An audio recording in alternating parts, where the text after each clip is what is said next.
Assalamualaikum warahmatullahi wabarakatuh.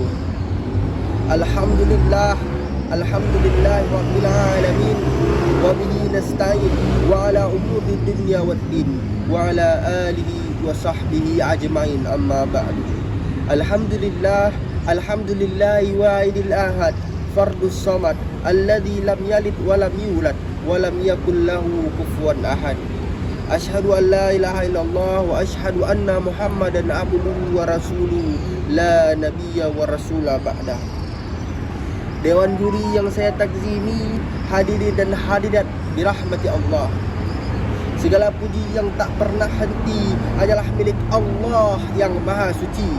Senandung rindu yang tak pernah layu adalah milik Allah yang maha tahu. Segenap sanjung terbumbu adalah milik Allah yang maha agung. Selawat beringkan salam marilah kita sampaikan kepada mahkota alam, sang melipur lara ketika duka, pengobat rindu ketika rindu, penenang hati kala tersakiti, yakni Habibina Muhammad sallallahu alaihi wasallam, yang mana telah membawa kita menjadi pemuda-pemuda generasi untuk dapat meneruskan perjuangannya di masa lalu. Dewan juri yang saya takzimi, hadirin rahimakumullah. Di kesempatan yang sangat indah ini, izinkan saya Muhammad Rifki Aufa Mulia, izinkan saya menyampaikan sebuah tausiah dengan tema pemuda penerus perjuangan. Berbicara mengenai pemuda, pastilah identik dengan masa muda, masa yang hebat luar biasa. Demikian di sana, di masa mudalah masa yang paling kuat, masa yang paling tepat untuk senantiasa taat kepada Allah sang pemilik nikmat. Hal ini seirama dengan pendapat salah seorang ulama tafsir Al-Quran dalam kitab tafsirnya. Masa muda adalah masa yang penuh kekuatan, karena sebelumnya kita berada di masa kelemahan. Sehingga pantaslah proklamator kita Bung Karno pernah berkata, berikan aku 10 pemuda, niscaya akan kugoncangkan dunia dengannya. Hadirin rahimakumullah, masa muda merupakan nikmat dari Allah Subhanahu wa taala. Karena di masa mudalah kita diberikan kekuatan, diberikan kesehatan jasmani, diberikan kesehatan rohani. Dengan fisik yang kuat, mata dapat melihat dengan tepat, tangan dapat mengangkat benda yang berat, kaki masih dapat berlari dengan cepat, wajah tampan dan cantik dan memikat. Hadirin rahimakumullah, namun justru sangat menyedihkan, memalukan, bahkan memilukan.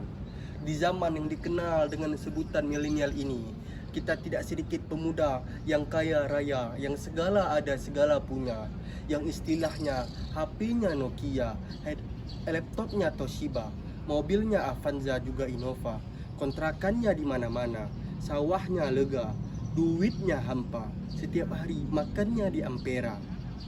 Tetapi batinnya tersiksa, hatinya penuh dengan gegana, dikarenakan terjerumus ke dalam jurang narkoba. Dia terbujuk rayuan wanita penggoda, dikarenakan mereka melanggar aturan Allah yang Maha Kuasa. Padahal Syekh Mustafa Al-Ghulayani, salah seorang punggawa Mesir, pernah berkata dalam syairnya, inna fi yadi syubbani amral ummati wa fi akhdamiha ahataha.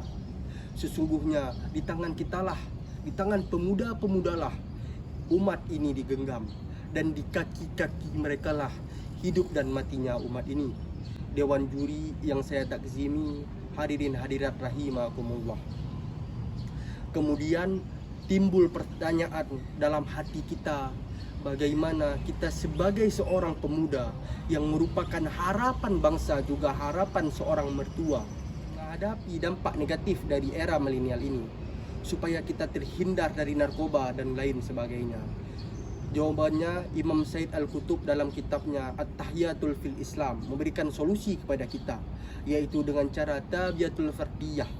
Kita sebagai pemuda harus senantiasa semangat untuk belajar ilmu, pengetahuan, sehingga mana Rasulullah SAW bersabda, tabiatul talabul ilmi faridatul alal kullil muslimin wal muslimat, yang artinya menuntut ilmu itu wajib bagi kita seorang laki-laki dan perempuan. Hadirin yang dirahmati Allah, oleh karena itu marilah kita terus belajar, terus semangat dalam mencapai mimpi-mimpi kita, karena kesuksesan kelak ditentukan dengan kerja keras kita saat ini.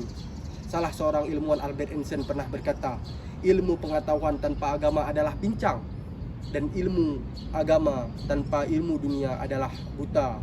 Dewan juri yang saya hormati dan hadirin rahimakumullah, oleh karena itu marilah kita sebagai seorang pemuda yang kelak akan menguasai dunia, pemuda yang akan menggantikan posisi orang tua kita, kita harus terus mengandalami ilmu dunia serta dilandasi dengan ilmu agama, hingga kita menjadi pemuda yang berilmu, beriman, berakhlak, dan berhati mulia, yang akan membuat bangga negara kita, bangsa di mana di era milenial ini.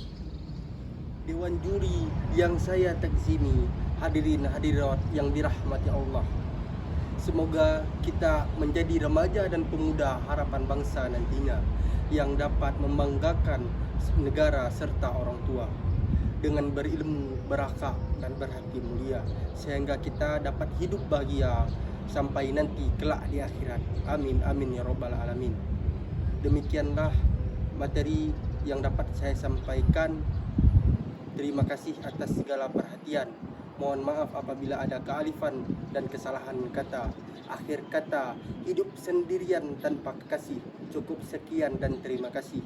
Aqulu qauli hadza wastaghfiru li wa lakum wa akhiran. Unsur ma qala wa la tanzur man qala. Assalamualaikum warahmatullahi wabarakatuh.